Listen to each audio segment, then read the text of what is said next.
That's like faking. But they always check your iron levels before you donate. They like take your blood pressure and they take your temperature and stuff like that. And they check your iron levels.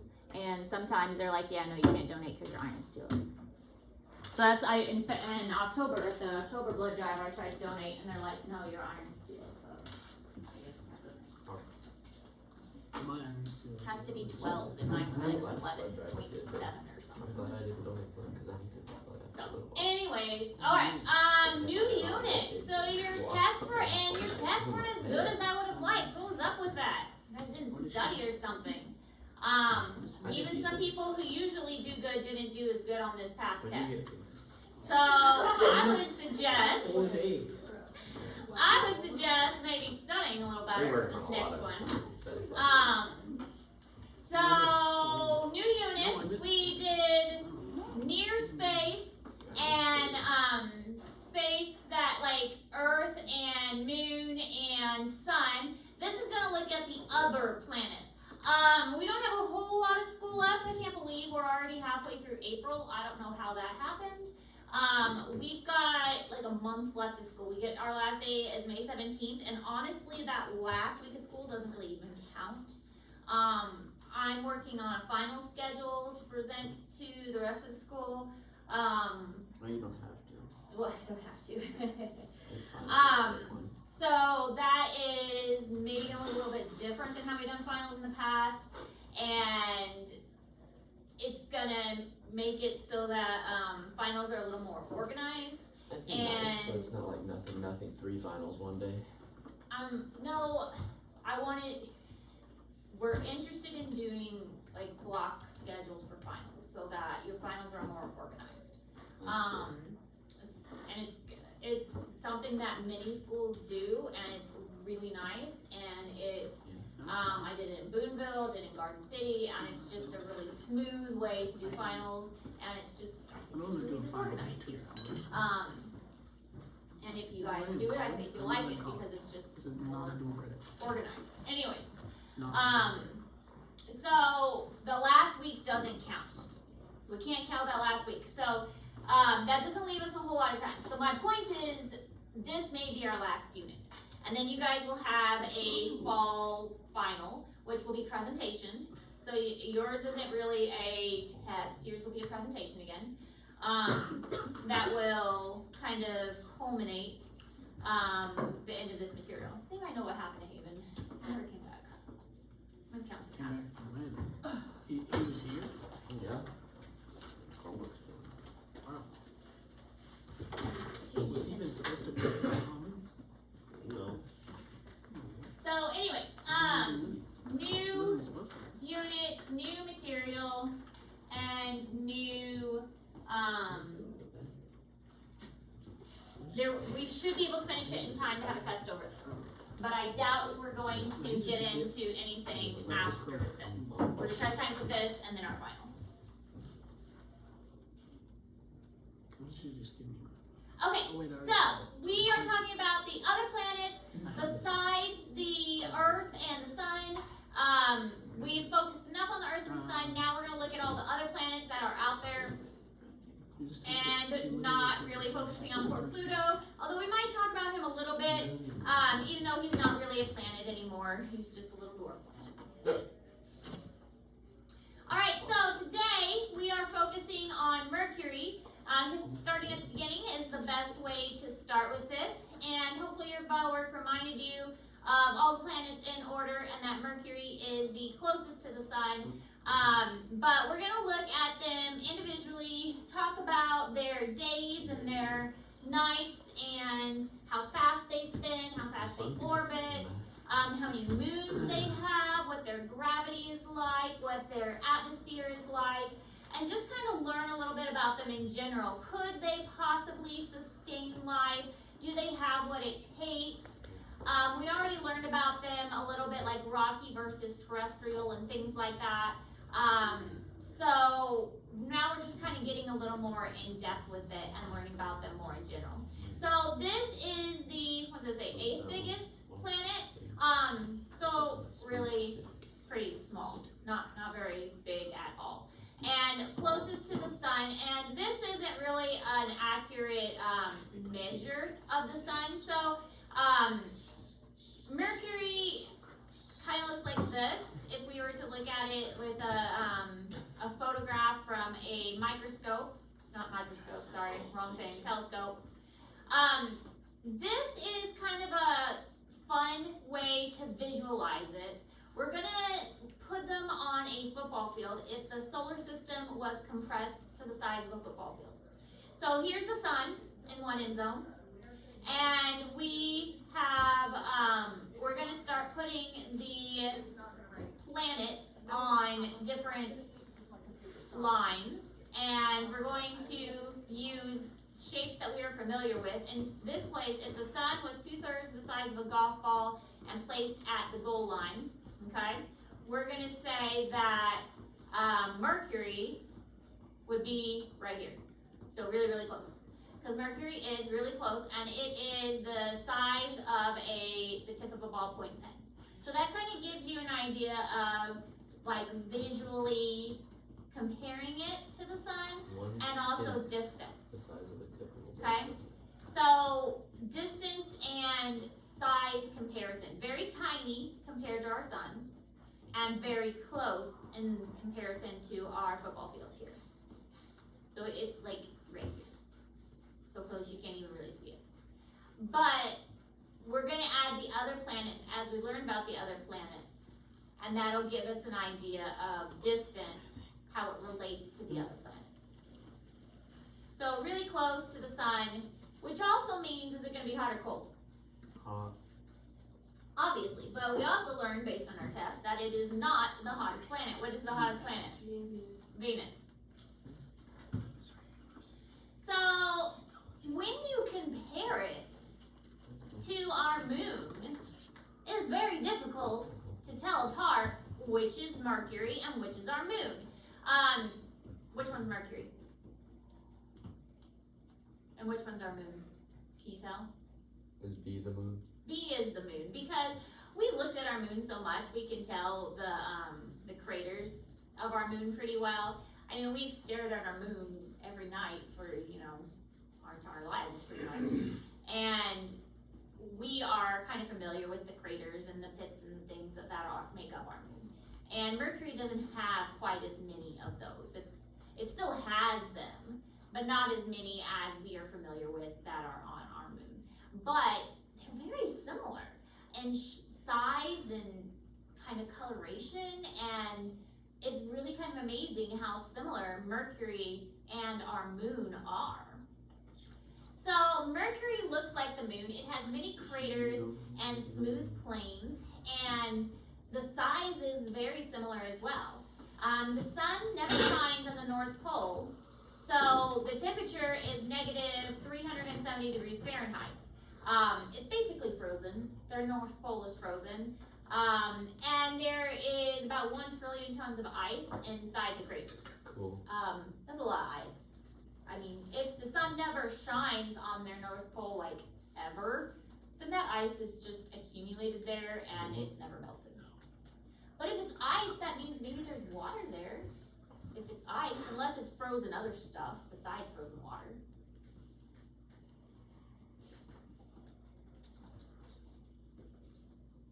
Because other things can freeze too. I mean, especially if it's like negative 37 degrees. Other things can freeze at that temperature.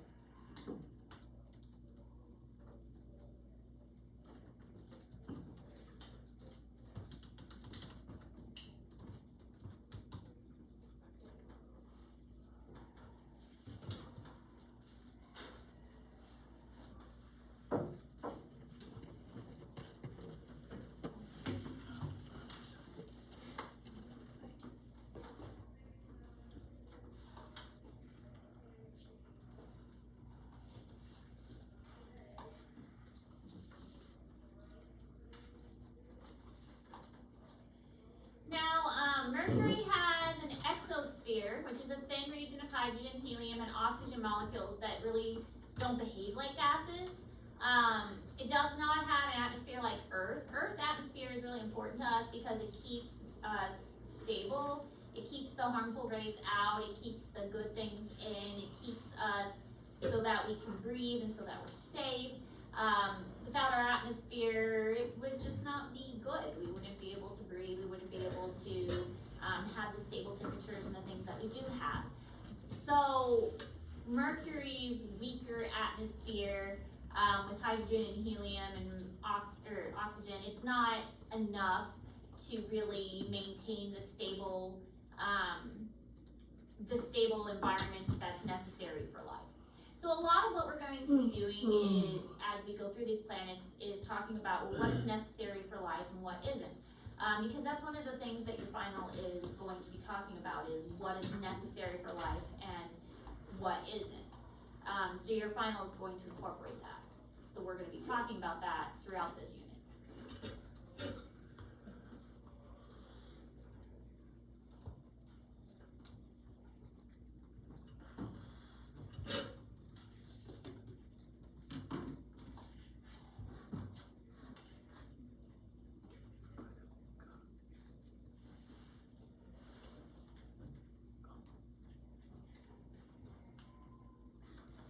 So daytime temperatures each reach 800 degrees Fahrenheit, where the sun is shining on it. I mean, it's really hot because it's so close to the sun. And the nighttime temperatures, they're still hot. If daytime is 800, the nighttime is 280. So the temperature never rises at the poles higher than negative 136. So even at the poles, it's still really cold. I mean, you're close to the sun, but the sun, even though you're close to it, it's never getting sunlight. So it's still really cold, which is still kind of weird to think about. I mean, you're close to the sun, but it's a negative temperature, which is really kind of weird to think about. And it's just because even though you're close to the sun, the sunlight is not shining directly on it.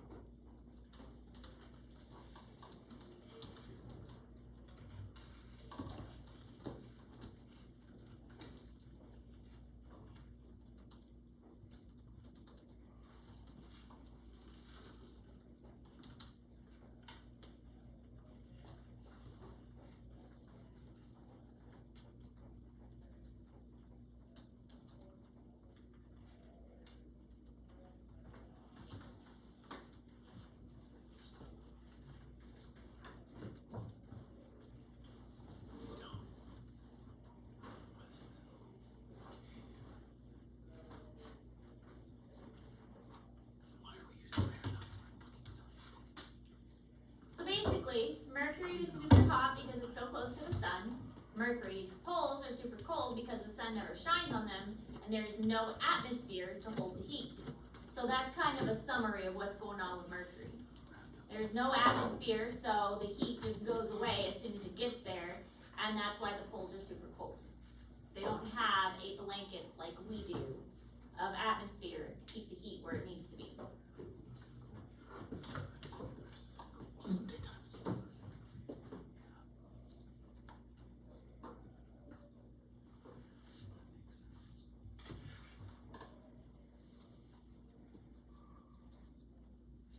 Unfortunately, Mercury is all alone. It has no moons to keep it company. Venus also no moons. Saturn's a little overachiever there. He's got a couple moons.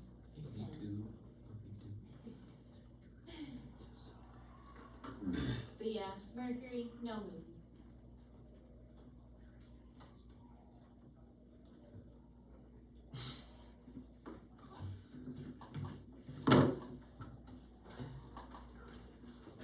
Could also be that Mercury's just so small, it's harder for him to keep moons nearby.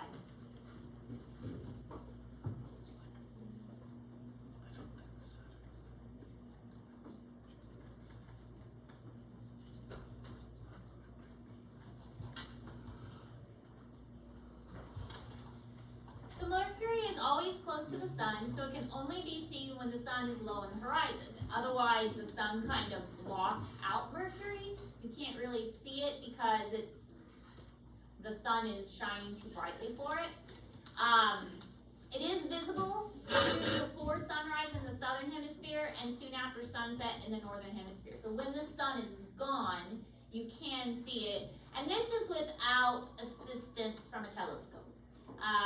If you are just trying to view it at nighttime without any assistance, you can see Mercury. Little arrows up there are pointing at it.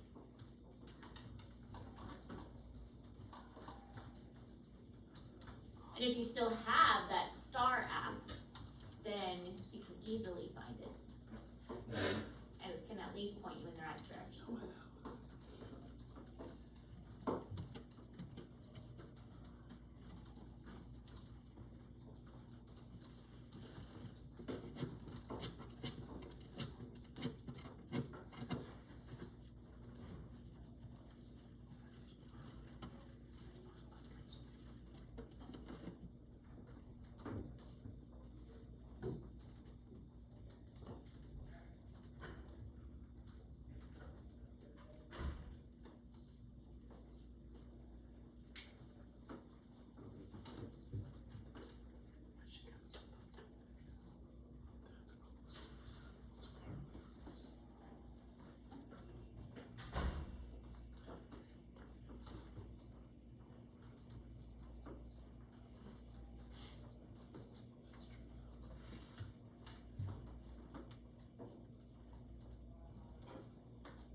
So Mercury revolves very quickly. It takes 87.969 Earth days to orbit the sun. So every 87 days, Mercury goes around the sun. So that's a year. 1 year is 87 of our days. But it rotates slowly. So each day on Mercury lasts 58 of our days. So their day is 58 of our days, but their year is 87 of our days. So it's kind of weird to think about. 1 day on Mercury is 58 days. Their year's not even 2 days. Yes. Isn't that weird? That is weird. Their year is not even 2 days. It's very weird to think about. Because it's going like, their rotation is so slow, but it's going around the sun because their orbit pattern is so tiny that it's orbiting super fast. But the actual spinning of the planet itself on its axis is super slow. It's kind of weird to wrap your head around it.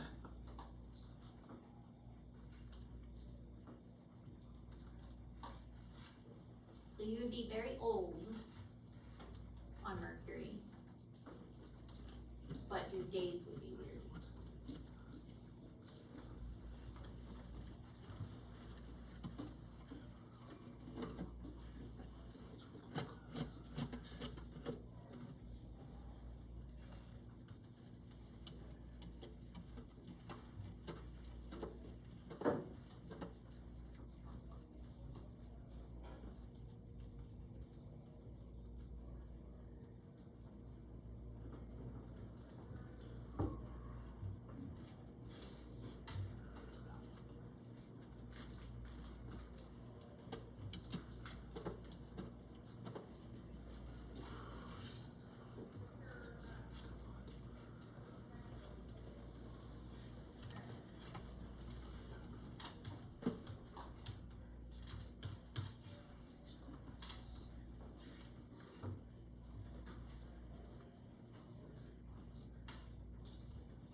which a planet can have liquid water and possibly support life.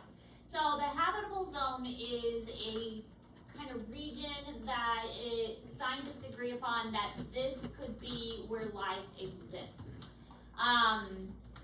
All life as we know it need water to live. So we say that all life needs water, and so far we have not found any evidence of life that does not need water. So in order for us to find life, we have to have water present. So the first thing we're going to do is we're going to look for evidence of water. If there is water present on a planet, then we can say there might be life there. If there is no water present, then we don't even bother looking for life, because as far as we know, everything needs water. Now, there may be a life form out there that we can't even comprehend that doesn't need water, but we don't know about that yet. So for our brains, we're saying it's got to have water. And this green area on this picture here is saying if the planet falls within this green area, then it can have water. And so Mercury does not fall within that zone. Mercury cannot have water because it is too hot. The water would evaporate. Or on the poles, it's too cold. So Mercury is not within this habitable zone. Mercury, according to science, is not capable of supporting life. However, Venus, Earth, and Mars all fall within that zone. Specifically Mars. Venus just barely. Mars is well within the zone. It's in the zone. Yeah, but it has zero atmosphere.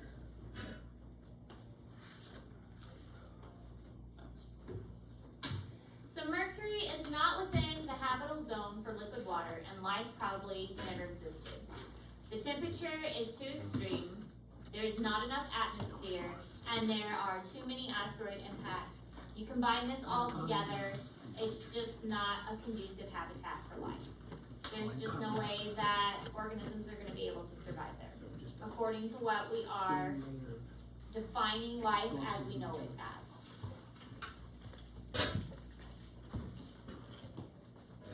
We just don't think life can survive for those reasons. Too hot, no atmosphere, too much asteroids, not gonna work.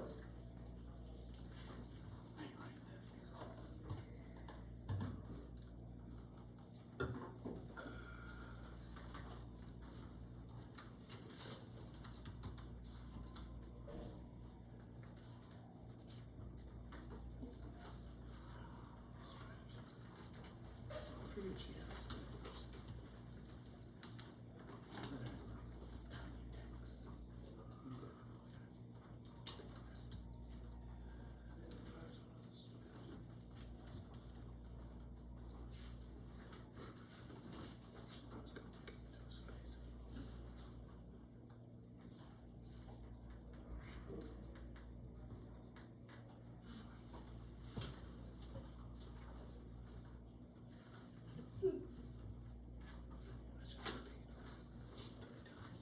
So Mercury is a common name, and there have been a lot of other things named Mercury. There's the element Mercury, Mercury put in a dime, there is Mercury car, there is Mercury vehicles, Mercury, there has been a lot of things named Mercury. You don't have to write this down, but this is just an example that Mercury has now become a very common name, a very common, something we,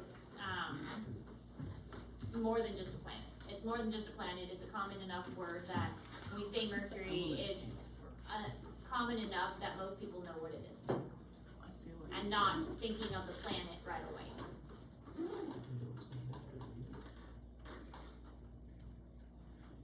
What?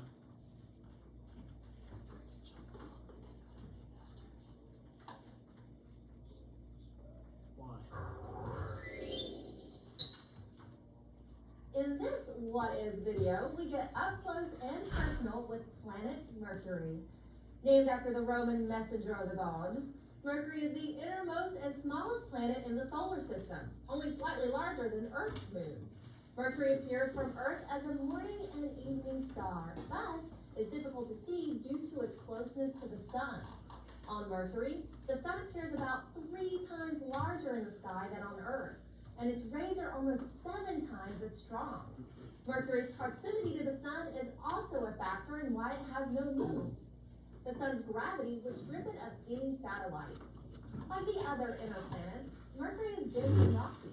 In fact, it's the second densest planet next to the Earth. NASA's Messenger spacecraft revealed that Mercury has a large core, occupying nearly 85% of the planet's radius. The planet's small mass means its force of gravity is barely a third of the Earth's. A 100-pound person on Earth would weigh only 38 pounds on Mercury. Mercury's weak atmosphere is barely detectable, so most asteroids and meteorites smash into the planet rather than burn up in the atmosphere. For that reason, Mercury's surface is pockmarked with craters, much like our moon. In fact, Mercury has the largest known impact crater in the solar system. If planetary orbits were racetracks, Mercury would always be victorious. It orbits the sun in only 88 days, faster than any of the 8 major planets. It also spins very slowly upon its axis, so a single day on Mercury takes almost 59 Earth days.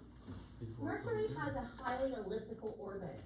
At its closest point, it's 29 million miles from the sun, but at its farthest point, it's 43 million miles away. For this reason, surface temperatures can vary from 800 degrees Fahrenheit to a frigid 300 degrees below zero. Interestingly, even though Mercury is closest to the sun, it's only the second hottest planet in our solar system. The award for the hottest planet goes to the second planet from the sun, Venus. For thousands of how-to and advice videos on any topic, Alright, so that's all the notes for today. We are going to get a new assignment as soon as I post it, but let me pause this video first.